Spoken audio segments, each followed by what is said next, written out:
Well, hello again, my friends. My name's Adrian Gilbert, and I'd like to welcome you once more to the Invisible College, where today we're going to discuss a little lecture called The Roots of Transformation, and we're going to focus on learning. You'll understand what I'm talking about as we get into the lecture. So without more ado, let's just press on with this and see where it takes us. So the roots of transformation, learning. Now then, let's put my glasses on. In my earlier lecture entitled The Fourth Way, I hope you've watched that. That was all to do with Gurdjieff's ideas, but you know, that was an earlier one. I focused on the work of these three teachers. Yes, actually it was more than just Gurdjieff. Each in their own way taught the same thing. That is how we have different aspects of ourselves to which we can give the names physicality, emotion, thought and intuition. Now I went into all of that and we discussed it at some length, and we discussed how there are four different types of people in the world, you could say, the way that we start off anyway. In the world, there are physical types, like, you know, the kind of physical Arnold Schwarzenegger would be a perfect example of someone who had followed a way which is to do with physicality and training to develop the physical body, overcoming the resistance of it, to actually crystallize something in ourselves, a sort of a permanent essence, a permanent will. Of course, this is done by many other people as well, particularly sports people.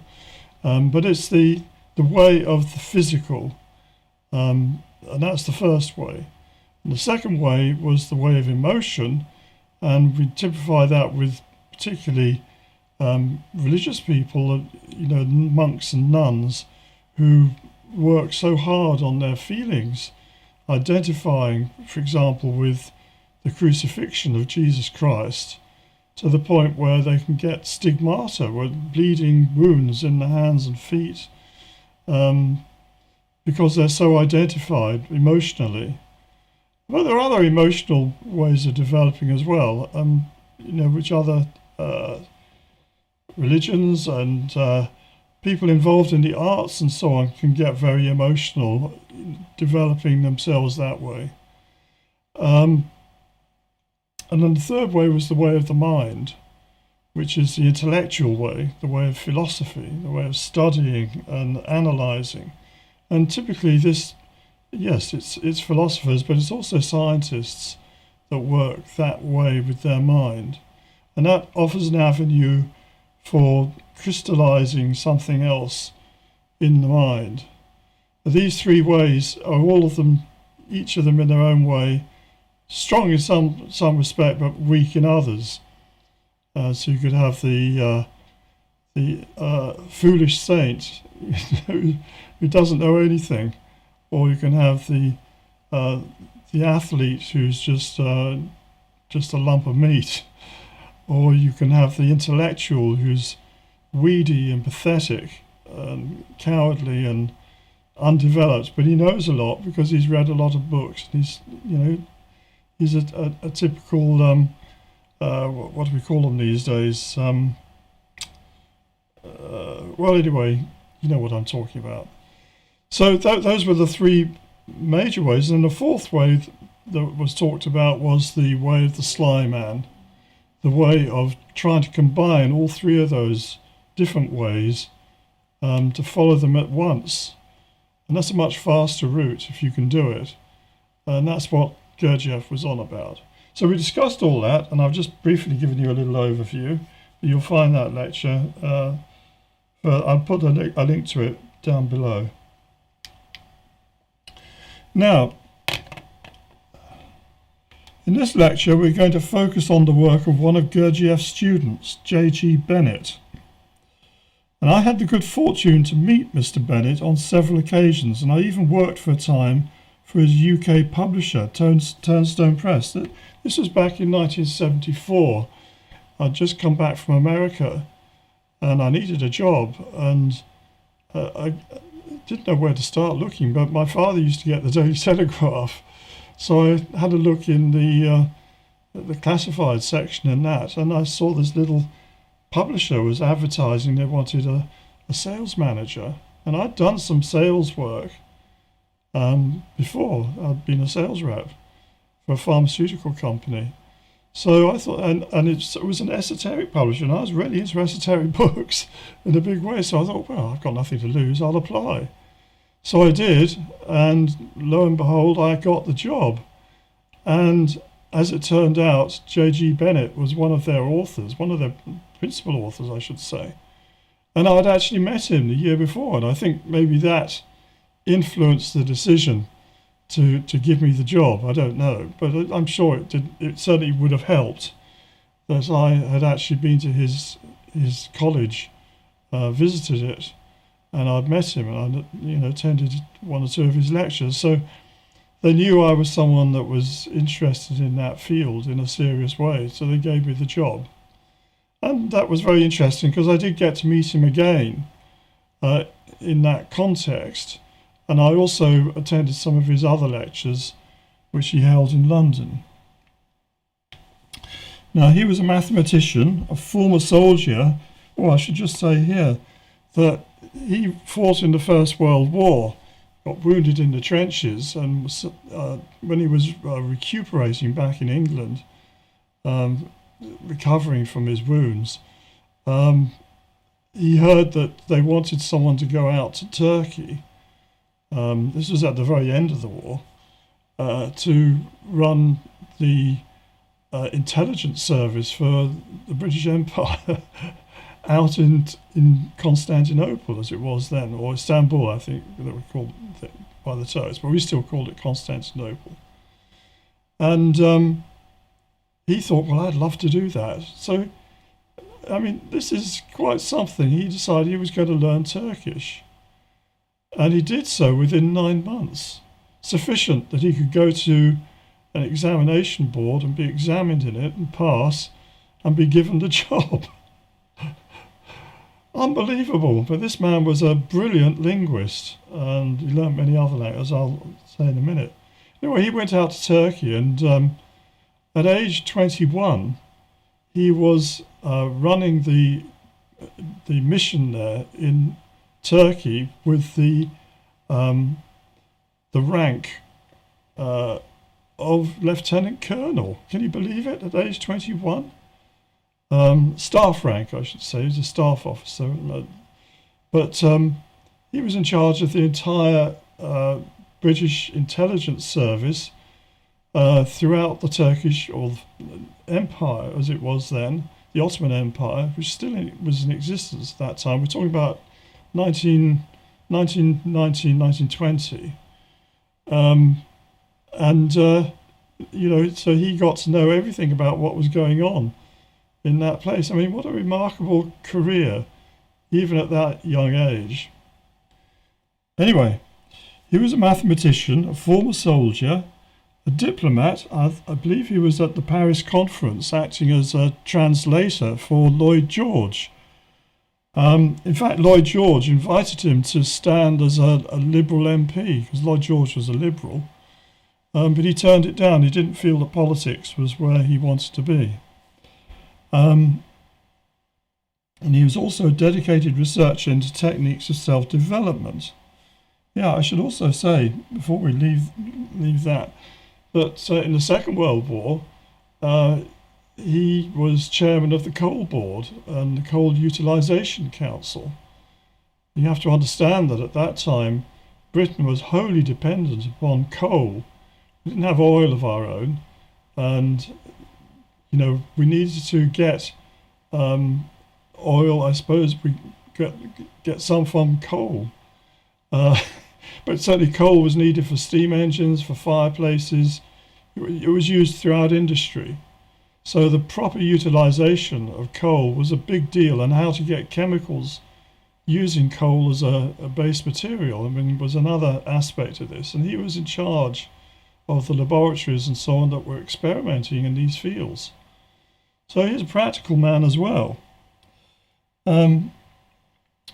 So He was also a remarkable linguist, spoke fluent Turkish. He spoke Greek, he learnt Greek, Indonesian, and he could read Tibetan.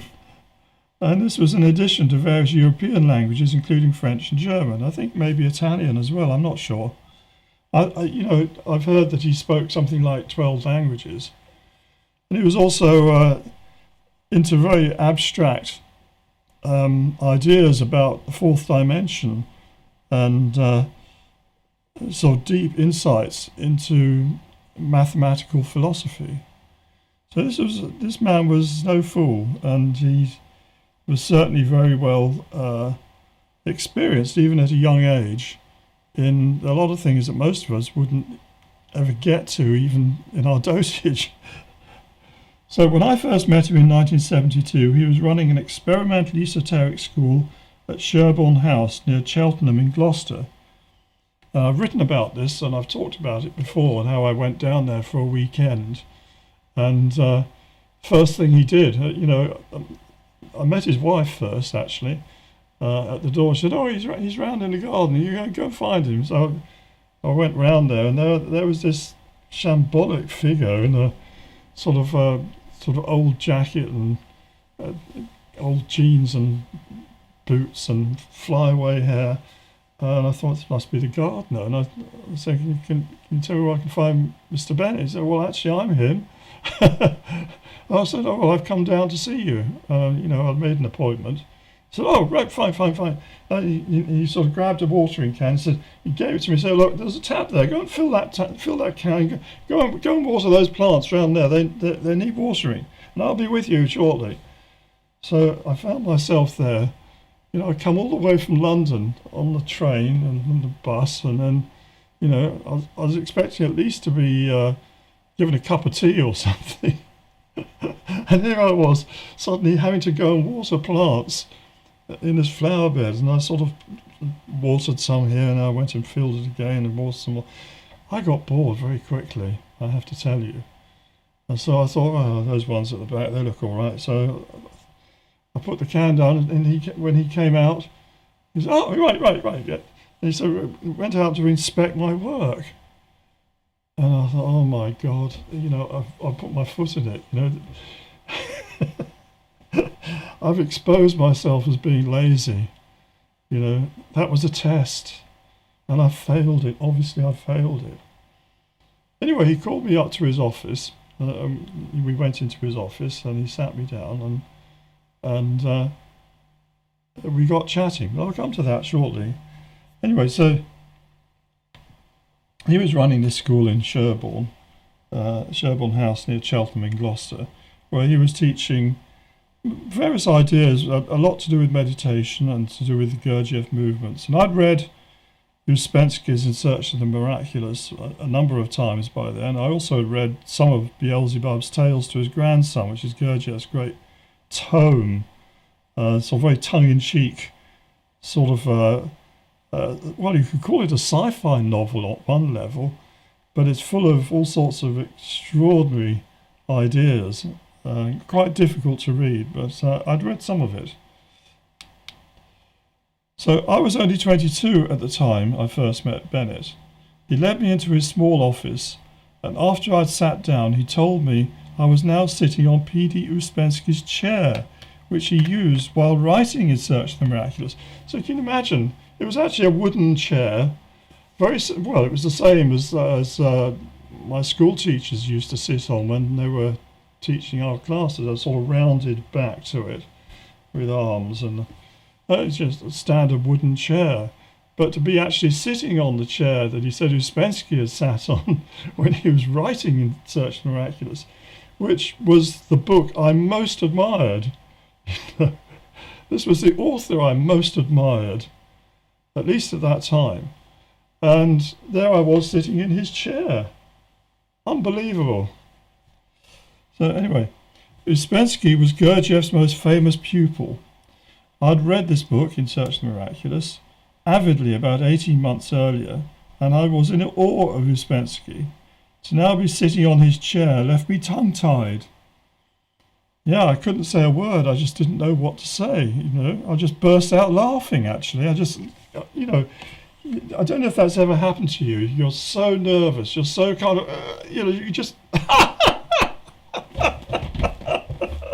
you just burst out. I felt so stupid, and eventually you pull myself out of that. There was a picture on the wall, some Arabic writing, and I asked him what that meant, and he said, "Oh, well, that means God is great," or there is no God but God. The Arabic motif, and that got us, moving again. Anyway, eventually we talked, and I told him my own story of difficulties I'd had to face, of my religious upbringing. I was brought up as a Roman Catholic, and how I'd already read hundreds of books on esotericism, and the journeys I'd made, and the extraordinary transcendental experiences I'd had, and so on. I'm just going to add to one of these, because I'm going to come back to this in a later lecture in more detail. And I've never told anyone this story before, not even my wife. At least I don't think I've told her. But way back in the previous year, I had been sitting on my bed meditating, trying to actually do Tibetan yoga, believe it or not. I had a book on Tibetan yoga, and I was trying out the various these kind of sounds they make to raise the energy up through the chakras. I was trying it out. Pretty stupid, really. And suddenly I felt a presence in the room, and it was an angel had come into my bedroom. Now, I couldn't see it, and I am clairvoyant to some extent. I do see things sometimes, but mostly I'm clairaudient. Yeah, that's another revelation. I don't go out of my way seeking, but there are times when angels or sometimes deceased people will come and talk to me. That does happen. Anyway, this angel came and spoke to me and asked me what I wanted. And it's a bit like one of those situations, with the genie turns, rubbing the ring, there's the genie. Also, I'll give you 3. It was like that. It was like that. I hadn't called it up, or I hadn't done anything like that. I was just doing my meditation as best I could. Anyway, he asked me what I wanted. And so I said without hesitation, what I want is wisdom. And he thanked me. He said that was the right answer, he said, because you haven't asked for all those other things, like wealth and power and sex. These are things people normally ask for in life. And he said, you will become wiser than Solomon. Well, that's setting the bar rather high, isn't it? I better not tell anyone that this angel, that I met an angel. First of all, if I tell them I met an angel, came into my bedroom, spoke to me, they're going to think I'm nuts. They're going to send me off to the psychiatrist's couch, at first opportunity. They're certainly going to be a bit suspicious. And if I tell them the angel told me they're going to make me, that I'll become wiser than Solomon, they'll think, well, this guy's really got, some pride, some hubris going on there. So I bit my tongue and I didn't say anything. Okay, well, we'll see how this pans out, will we? Today, I can say to you, in all honesty, there were things I know that Solomon certainly didn't know. Wiser than Solomon, I don't know. I never met him. He certainly had some defects, and we will come to those in due course. But that was what I was promised by the angel. Make of that what you will.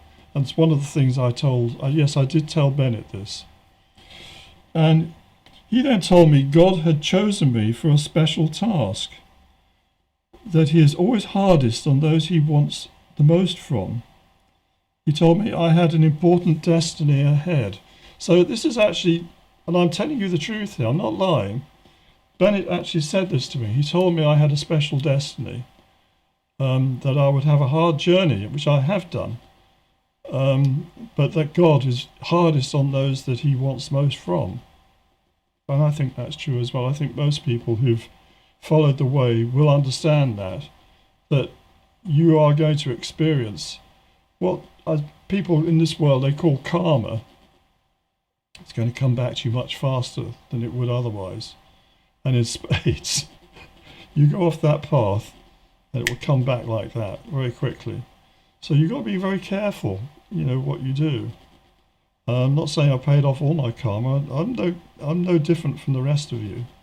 I've made plenty of mistakes in my life. I've committed sins that I'm ashamed of today, and I've asked for forgiveness for those. And that's the best that we can do, really. But I'm no different from the next man in that sense, except that I have followed this path, and things have been shown to me. Books have been put in my hands. I've been instructed is not the right word, but urged to go to certain places.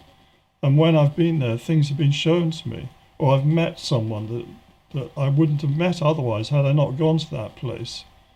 Things have happened like that in my life. Maybe they've happened in your life to some extent, and you haven't followed up on them. You should do, because it's very important. Anyway, so I had this, this great man who I so revered, J.G. Bennett, student of Ouspensky, who had let me sit in Ouspensky's chair, had told me I had a special destiny. And I'm now trying to live out that destiny. I've made all these videos, which some of you anyway have watched, and I think they do contain something special. I'm not boasting here, but I think they do. They're certainly different from anything else you'll find on the internet. So is that a special destiny? I'll leave it to you to make up your own minds. Now then, getting back to Bennett. Bennett wrote many books, including a remarkable, though dense philosophical opus in 4 volumes that he called The Dramatic Universe. For this, he developed a whole new vocabulary of neologisms to express his ideas. A neologism is a new word. Right, so I think this is coming from Greek, logos, word, neo, new. So neologisms, new words. So he's inventing new words to describe the concepts he was going to talk about. So he created his own vocabulary. So before we could really go into this book, you needed to kind of get to understand his vocabulary. Vast, deep material. Rather as Gurdjieff did with his magnum opus, All and Everything, Series 1, Beelzebub's Tales to his Grandson. Well, I've just mentioned that, and that's full of neologisms as well. Both works are challenging, to say the least. The Dramatic Universe is not an easy read. I see it more as a preparatory work by an author who had not yet learnt the craft of writing for readers rather than himself. His later books are both shorter and much more accessible, extracting the essence of the DU, that's the Dramatic Universe, without the convoluted language and tiresome philosophizing. I'm sorry, Bennett fans, and he's got lots of fans around the world. Dramatic Universe, yeah, well, I don't believe that's his greatest work. It is his magnum opus, and he wrote it mostly, I think, in the 1950s. And he was lucky that his publishers were willing to take it on, because each book is fat. But I don't think it's his best work. I think this was almost like him clearing out the pipes, clearing his mind of this material, this heavy weight of philosophical material that was clogging him up. Got that out of the way, and once he got that out of the way, then he could feel relaxed that he had, I've done my big work, yeah, it's there, 4 volumes of it, right? Anyone wants to criticize me, my big 4 volumes are there. And I actually feel a bit like that with my books. If anyone wants to say, look, Adrian's a nutcase, he thinks he can talk to angels and angels can talk to him. Well, I can point at my books and say, have you written as many books? Are they as detailed and deep as these books are? Maybe I'm not so stupid after all. And I think that's kind of what the dramatic universe is really all about. It's like his thesis before he could become a teacher, to show that he was up to it. He's no fool. But his later books, I think, are better. And we're going to look at one of them today, yeah. So, although well aware of my own shortcomings and weaknesses, I took this message to heart. I saw it as that's his message to me about having a special destiny. I saw it as an endorsement from one of the few people then living who I could trust to understand such things. That, however, was near the beginning, not the end of my own journey. I had many more mistakes and misturns to make before I would feel confident to teach openly of what I know about the mystic path. I attended a number of his open lectures given in London before he died in 1974. At the time, I was involved in something else, and I'm not going to talk about that at the moment. But today, I regard him as one of my guides. It is therefore a privilege to share with you what I have learnt from close study of his work. Right. Now, the work I want us to look at today is a short book of Bennett's entitled Transformation. It was apparently written while on holiday with his family in 1968. Apparently he would write out chapters and then he would read them out to the family to discuss, and then they would have some kind of private discussions about this. He wasn't really intending to publish this, and it wasn't published in his lifetime. It was more in the form of notes. This was later edited by A.G.E. Blake, who was one of his most senior students and perhaps wears his mantle today. I should say that Dr. Blake, maybe Professor Blake, I'm not sure, worked with Bennett quite a lot and on some of his really deep mathematical stuff on a subject he called systematics, which was to do with early ideas about computer programming. I mean, this man was very wide field. And Blake, I believe, now has a society of his own up in Scotland. But I don't know too much about that. It details certain teachings he encountered on his own path and also gives warnings about the dangers of entering the way without the guidance and accepting the discipline of a living teacher. This is transformation. That said, the world is very different today from how it was in 1968, let alone 1920 when he met Gurdjieff for the first time.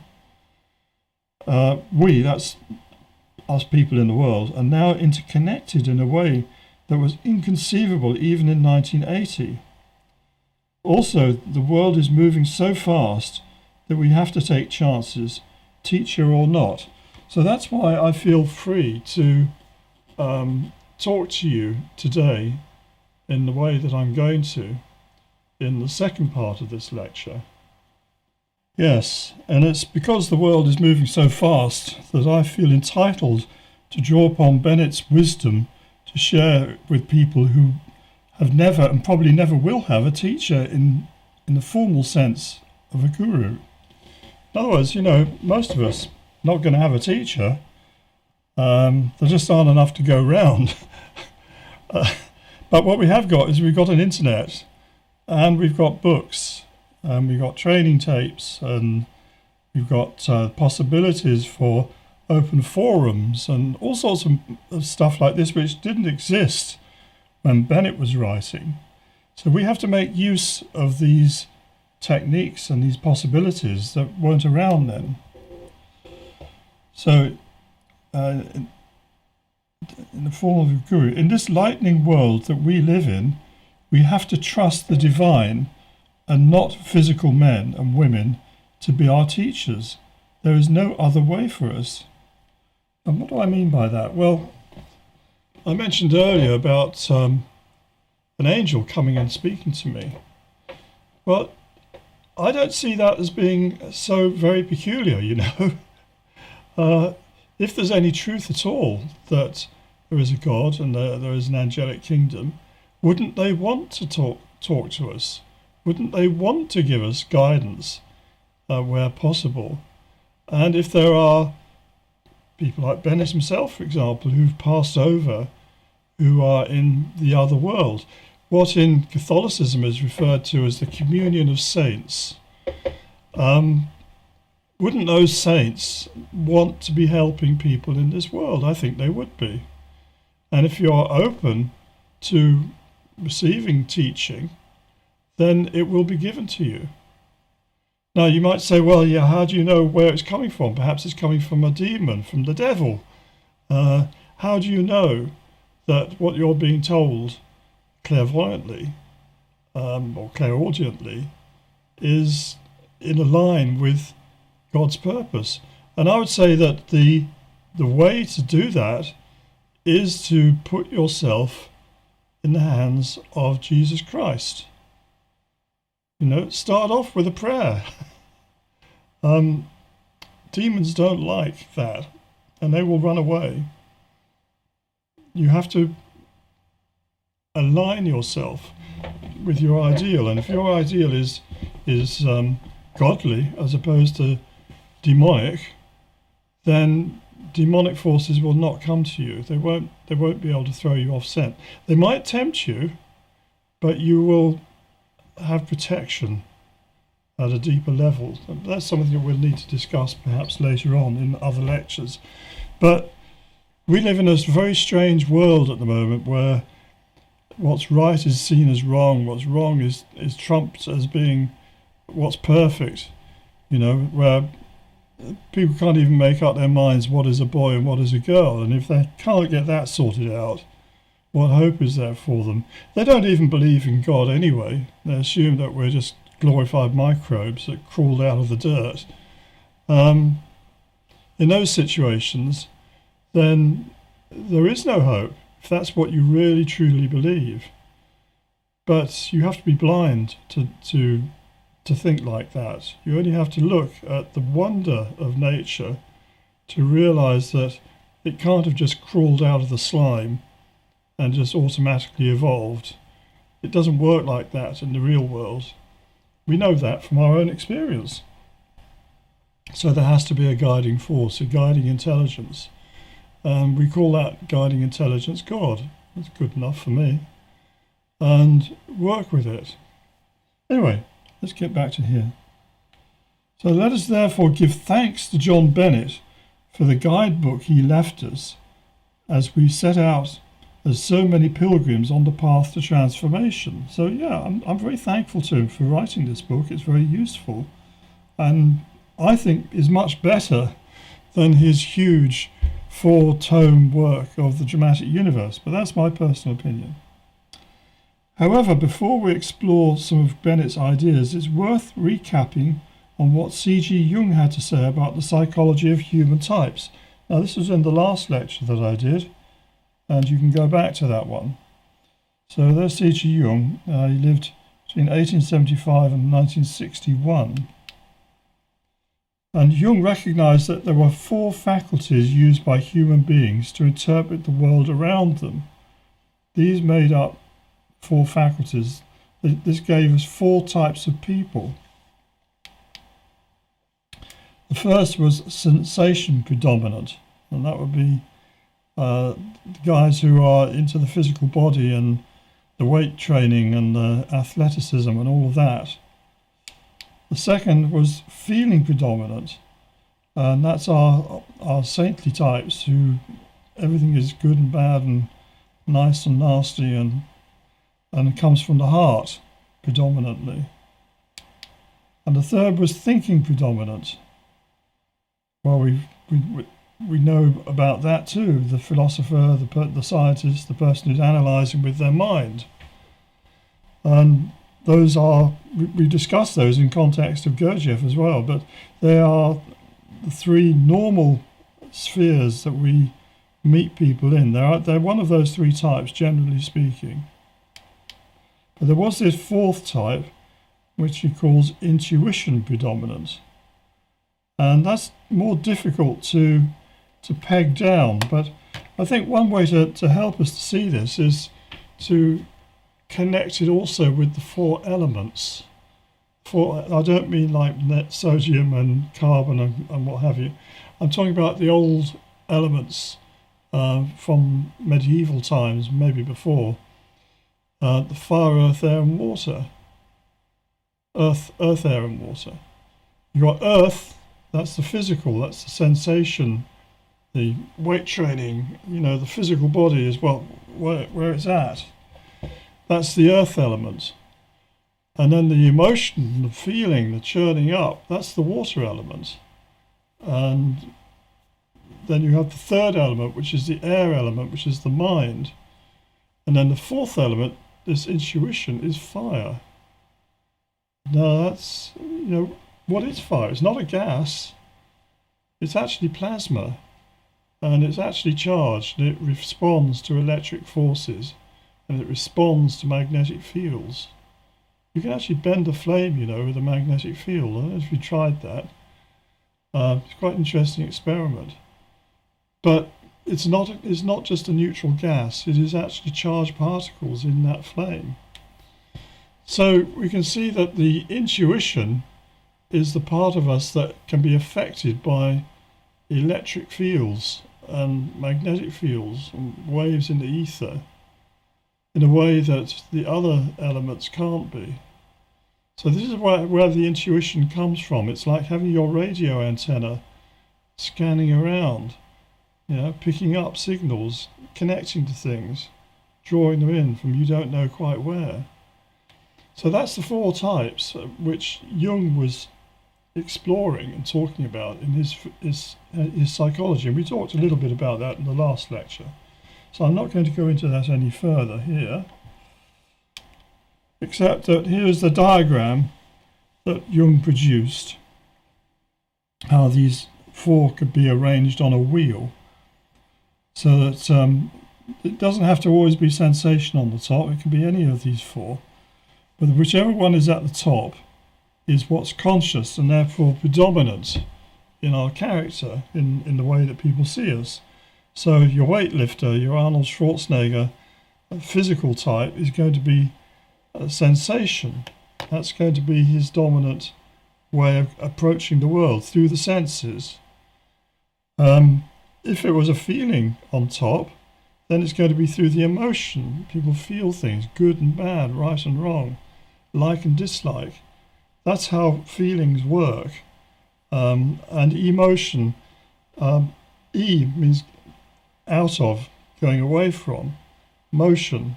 So it's motion away from something. Emotion, and that's the way that emotional people behave. And if they are following a religious pathway, then they aim to follow the love of God, or the love of Jesus Christ, or the saints, or if it's a different religion, I suppose, of Buddha or Krishna or something like that. The emotional people will work that way. Now, there is a danger here, of course, that if you're guided by emotion alone, you can become a fanatic, and you see everyone else as being the enemy that has to be cut down. And that brings you to the kind of ISIS terrorist way of looking at the world. So there's a real danger of working too hard on that faculty without balancing with other faculties. The thought predominant types are the philosophers, but again, there's a danger here that you can end up just discussing ideas without any passion. This is what they call sophistry in philosophy. It's talking for talking's sake. It's making arguments just for argument's sake. And unfortunately, this is something that's very predominant in our time. And it's the sense that nothing really matters. Everything is to be mocked. Everything is just ideas to be played with. There's no kind of feeling of commitment or connection to anything higher. And that can lead to cynicism and sarcasm, and ultimately a very closed way of seeing the world, as this cold, icy intellect that leads to... There was an example this week, actually, we're talking about on the news. I was quite shocked by it. This Dr. Fauci that they, in America, who's kind of the advisor, chief advisor about this particular virus that's going round. And someone discovered that he had authorized some money being given to this laboratory in China that was carrying out experiments on this particular kind of virus. And you wonder, well, what the heck? And it's sort of going to increase its ability to be catchable by humans. Now, why would you want to explore that? Why would you want to do it? And the reason, of course, is you think somebody else is going to be doing it, so I better do it first. And then there was another, piece in there that money had been given to a group of scientists in Indonesia to carry out experiments on puppy dogs, where they had their vocal cords cut and their heads poked through a box, and then the bodies were left to be attacked by sandflies. Very painful for the puppies, but they couldn't bark because their voice has been removed. I suppose the people carrying out these experiments didn't want to hear all this painful barking, so they made sure they weren't going to hear anything. And then when the experiment's complete, they would kill the dogs and analyze their bodies to see what had happened. Now you wonder, where is the humanity in people that can do things like that? The whole way of treating the animal kingdom as if it's just a thing, as if it's just nothing more than a machine, a dog machine that you can just play around with like a toy. I mean, it's disgraceful. And yet this money was apparently given to these people to carry out these experiments, and they probably thought nothing of it because they're so wrapped up in their mind without any heart that they don't feel it. Become just so cold-blooded. And then there's the intuitive kind. If you have the intuitive on the top, intuitives, I've talked about this before, I should think all psychics, if they're at all real, are working very much with the intuition as their major function. The problem with that is that there's two problems. One is that they tend to neglect the rest of their life, and especially their bodies. They often become very fat. I've met other ones who were terribly thin. I knew one psychic, he's an absolutely brilliant psychic, who seemed to live on coffee and tobacco, right? Smoking all the time and drinking coffee, and his body was as thin as made of like matchsticks almost, because it was so neglected. And that is another, aspect. Very good psychic, but where's the rest of his development? And this is the problem that we have with these four types, that each one has its strengths and its weaknesses. And Jung's whole thing was that we need to bring what's unconscious into, maybe not consciousness exactly, but we can bring it into relationship with our consciousness to shift the center of gravity of our being from our ego self, which is, you can call that our conscious mind, to our true self, which is partly unconscious, so that we're motivated from a deeper level of ourselves. And he called this the individuation process. Now, I'm going to go on here with Bennett and how we can look at Bennett's work in a similar fashion. Oh, before we do that, the types here form two zygotes or pairs of opposites. I love that word, zygotes. It just means pairs of opposites. Like hot and cold, for example, would be a pair of zygotes. So these tend to fall, well, they do fall into two pairs. You've got sensation and intuition as opposites, and you've got thought and feeling as opposites. So if you have whichever one's predominant, the one that's exactly opposite it is going to be unconscious. Hence, you don't tend to find clairvoyant athletes. And similarly, the scientists tend not to be very emotional people, whereas people who are musicians, say, really into opera, they're probably not really scientists. So we have these dichotomies inside ourselves. So whichever aspect was most predominant was at the top of the wheel and would be conscious, here shown by sensation in this picture I got here. Its opposite would then be unconscious. The other pair would be semi-conscious. So whichever one's conscious, the two neighbours, you've got some connection with, but you're pretty unconnected unless you work on it with the one that's exactly opposite. Oops. Now, in his book, Transformation, Bennett lays out a system of two different zygotes that can be arranged as a group of four. He's got different names for them. We've got on the left here learning, and then we've got struggle, and then we've got help, and then we've got sacrifice.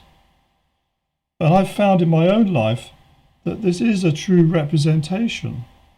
So you find out the truth in these things through your own experience, primarily. I mean, I'm very much a believer that we need to have experience, that you can't just get it all from books. You need to actually work with things to find out what the real truth is. So we as humans, if we wish to develop and transform ourselves from caterpillars into butterflies, figuratively speaking, we need to draw upon all four of these sources. We will not succeed if we rely on only one of them, even if we give this one everything. I'm therefore going to go through the four, one at a time, in order to give a flavour of what is being discussed. To fully understand the importance of all this takes many years and much experience.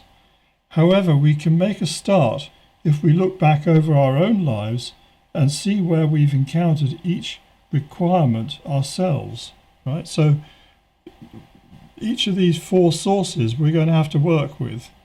And I'll explain in several lectures exactly what I mean by this and how that is going to manifest itself.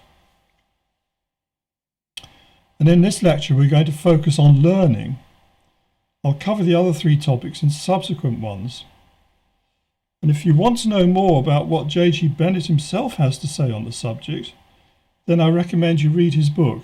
That's the one, Transformation. I'm not going to repeat his words here, as his learning is not my learning. What is more useful to us is his insight that there are the four sources, which actually, in a curious and roundabout way, correspond with Jung's four faculties. So, we're going to talk here a little bit about learning and based on our own experience, or experiences. And I'm going to talk a little bit more about my own experience, my own life, and the way that I've had to learn things, sometimes the hard way, very often by reading books, but then trying to work with them to see how they could help me to develop. I mentioned about Solomon and how the angel had told me that one day I'd be wiser than Solomon.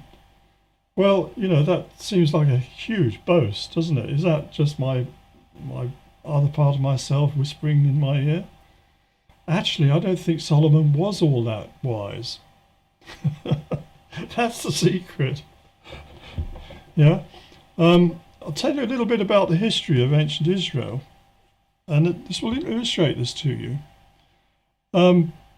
You all know the story of Moses and the Ten Commandments and the children of Israel going into the promised land, and how they fought with the Canaanites and the Amorites and all the other ites, and eventually they conquered the land and they settled it. Each tribe had their own bit. And then they had the judges. You had Samson, fighting the Philistines. You had then it got to King Saul. The people elected a king, and they elected this guy Saul. And that wasn't the one that God wanted, apparently. And then they had this giant Goliath. You heard of David and Goliath. Well, David was a shepherd boy living somewhere around near Bethlehem. That's where he came from.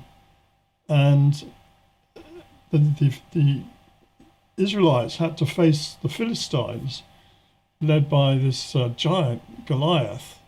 And they're all terrified of him. You can understand, this great, huge man, the great big sword. And who's going to go out and fight him? He challenges them. Send out your bravest man and we'll have a battle 1-to-1. See who's going to win. And of course, nobody wanted to volunteer. Certain death. And then David volunteers. And this boy, and King Saul says, "Are you sure you want to do that? Come on." And the boy says, "Yeah, and God is my guide and I believe in God and God will protect me." So he doesn't have a sword, he doesn't have armor, he doesn't have anything like that. He's just a shepherd boy. What he does have is a sling. So he picks up a pebble, puts it in his sling, whirls it round and round and round, and the stone gets thrown out and it hits Goliath smack in the forehead. And the great giant, he falls over, boom. And David's able to go up and pick up Goliath's own sword and chop his head off with it. So David defeats Goliath. The Philistines all, wow, they all back off and run away. And the Israelites say, wow, they're all a bit ashamed, really, that they had taken this little boy, this shepherd boy, or maybe he was a teenager, to stand up to the giant and to trust God enough that he would bring him down with a stone and he would defeat him. Well, David is also a harpist. He plays the harp very lovely, and he composes psalms. Psalms are songs, and you can read the whole book of Psalms, masses of them there, and some of them are prophetic, like the one I've talked about in another lecture about prophesying the crucifixion actually in the Psalms, and that's a whole other story. But of course, the whole thing with Saul, it kind of goes a bit stale, and then there's a kind of civil war with people with David against people with Saul, and eventually Saul is defeated and murdered. David's furious with that, but he becomes king, and David is the good guy, and he conquers the Jebusites and takes Jerusalem, or what actually is called the City of David. Most of what we would now call Jerusalem didn't exist at the time. It was the bit that did exist was on Mount Zion, and that's what he captures. Then he buys a piece of ground. He's going to build a temple to put the Ark of the Covenant in. But David is a naughty boy. One day he's in his palace, and there's a young woman called Bathsheba who goes and sunbathes on the roof of her house, which must have been in sight of the palace. I don't know how naked she was, but obviously not got that much on. And David notices her, and he really takes a fancy to this woman. In fact, he becomes infatuated with her. So he sends his captain of the guard round to get her and bring her to his court. And they start an affair. But she's a married woman. And she's married to an officer in his army who's very loyal.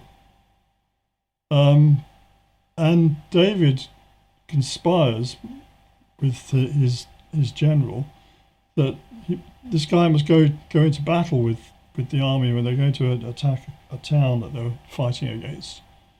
And he tells the general, make sure this man's in the front row, in the front line. And says that because he wants him to be a casualty. So David has done 3 bad things. First of all, he's broken the 9th commandment, thou shalt not covet thy neighbour's wife. Then he's broken the 6th commandment, thou shalt not commit adultery. And then, in a roundabout fashion, he's broken the 5th commandment, thou shalt not kill. Because although he hasn't killed the guy, he's kind of arranged it, so it's going to happen, most likely. And then, of course, once the husband's out of the way, he's hero's death, great funeral, wonderful guy he was. He's then free to marry his widow, take her into his harem, which he does. Well, Bathsheba is the mother of Solomon. And when David is dying, Bathsheba makes sure that Solomon is the one who's going to inherit the kingdom. He's got other wives and other children, but she's his favourite, and she makes sure that her son is the one who's going to inherit the kingdom. So Solomon becomes king after David. All well and good. He does good stuff. Yeah. We talked about the story of the 2 mothers of babies. One of them's baby had died, and so she stole the baby of the other one, said it was hers, and the true mother contested that. So they both went up before David, and he heard what they had to say, each one saying, oh, it's my baby, you must be given to me. And then he said, right, well, let's cut the baby in half, then you can have half each. Solomon says this. And of course the real mother says, no, don't cut the baby in half, he's my son, but I love him, but better that he should be with her and she raise him than that he should die. And David knows from that she must be the real mother. So he gives the baby to her. So I keep saying David, Solomon says that. So this is kind of the wisdom of Solomon. But Solomon's very unwise in other ways. He has a tremendous greed for gold. In fact, his annual income is 666 talents of gold, 666. So that number 666 represents greed for money. Greed for money, because this is the money that he raises through taxes. And Solomon imposes very heavy taxes on the people. They don't like it. They're very angry with it. He also gets a lot of money through trade, gets money from tribute from conquered nations. I mean, this man is insatiable with his greed for money. So that's first sin, avarice.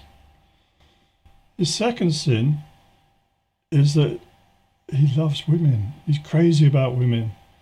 I think he has 600 wives. 200 wives and 600 concubines, something like this. Crazy numbers. The Queen of Sheba, she comes up and, I have a bit of her. And he puts it round. He puts it round. But worse than that, that leads him into another sin, which is idolatry.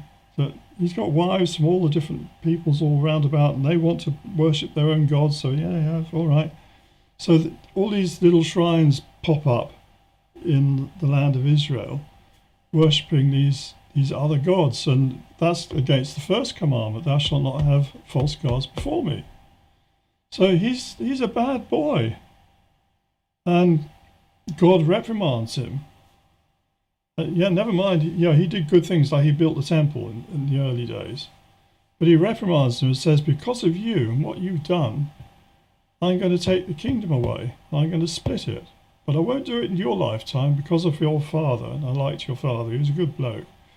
But after you die, it will be split. And sure enough, after Solomon dies, the kingdom is split in two. There's a revolution in the northern part, 10 tribes of Israel. And they split away from the southern part, which is just 2 tribes, Benjamin and Judah, with the Levitical priests who are not landholders. which forms the kingdom of Judah. So the northern part is still called Israel. So then Israel and Judah are two separate entities. And sometimes they're friends, other times then they fight each other. That they have different histories. And you can read all those in the Bible, in the books of Kings. And what then happens is something very weird. The northern kingdom, they carry on lots of idolatry, worshipping high places with Ashtaroth and who knows what, and have some bad kings, people like Ahab and Omri, and an awful woman Jezebel, who's the wife of King Ahab. So God loses patience with them in the Bible and calls in the Assyrians. Now the Assyrians are the nasty guys in the Old Testament. They were the first really serious military empire in the Middle East. I mean, there have been other empires with armies before, but they had standing armies, and they made their living out of invading other people's countries and stealing their stuff, bringing it back as booty to their capital city. First of all, Ashur, and later on Nineveh as their capital cities, which are in what we would now call Iraqi Kurdistan. So the Assyrians, these bad guys, they come, they invade northern Israel, and they take the people captive and take them all away up into the region just south of the Caucasus Mountains, in that sort of area. So they disappear from history. They're called the Lost Tribes of Israel.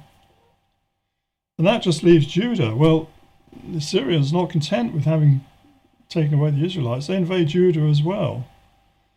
And they take all the cities there, except for Jerusalem. They can't get Jerusalem, but an angel comes along and smites them outside the walls with a sweating plague, they call it in the Bible.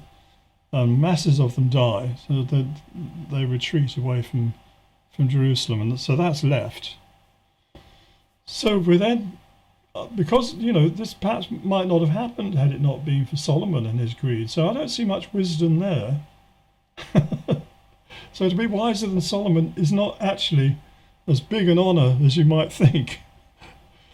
So then they have two separate histories that happen, and I'm going to go into this in further detail in other lectures. And this is one of the things I've learnt, and I didn't believe it when I was first told it. And I was first told it in Israel in 1972 when I was working in Tel Aviv in a youth hostel there.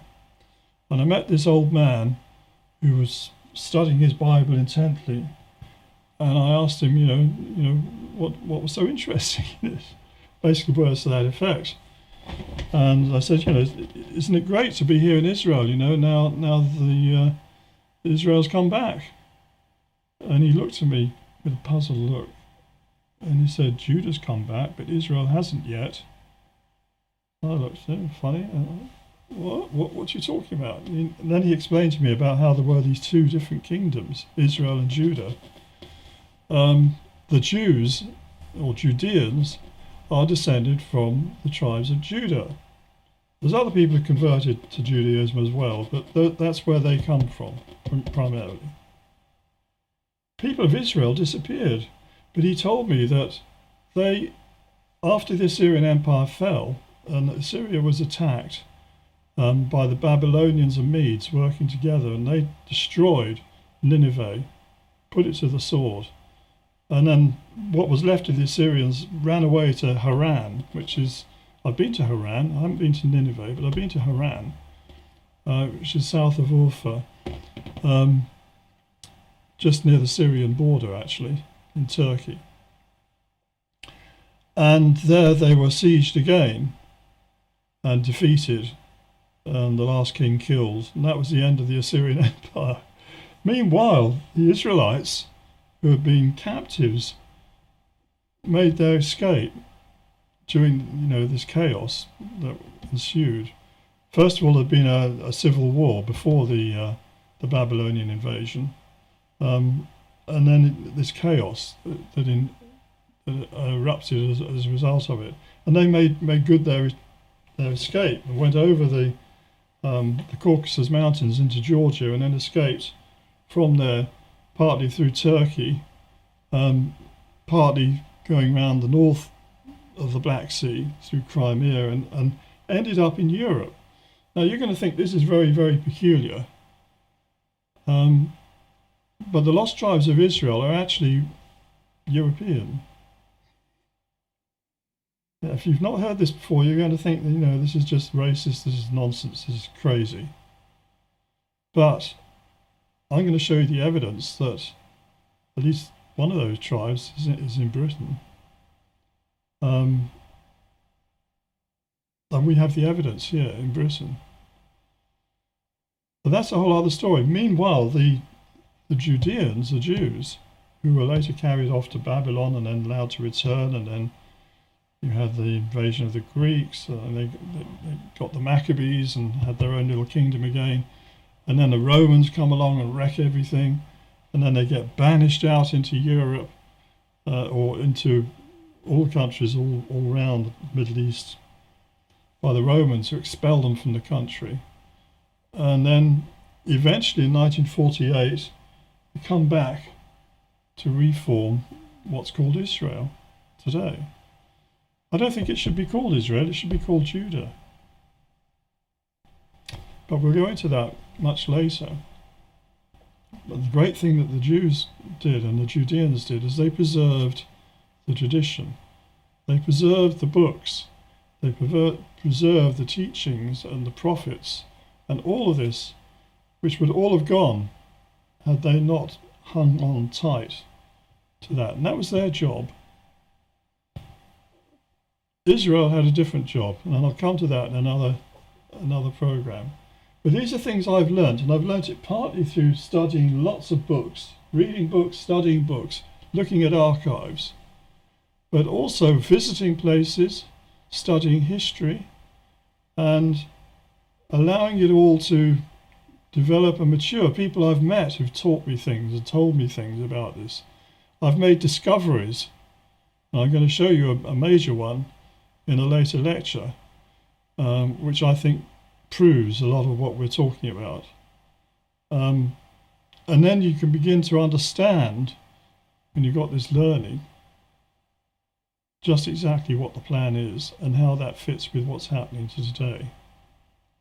So I think we've talked about enough for now, actually, for this lecture. And I'm going to continue this series, and we'll go into the other 3 sources in future lectures. So thank you very much for your time, and I hope you enjoyed this, and we'll talk again.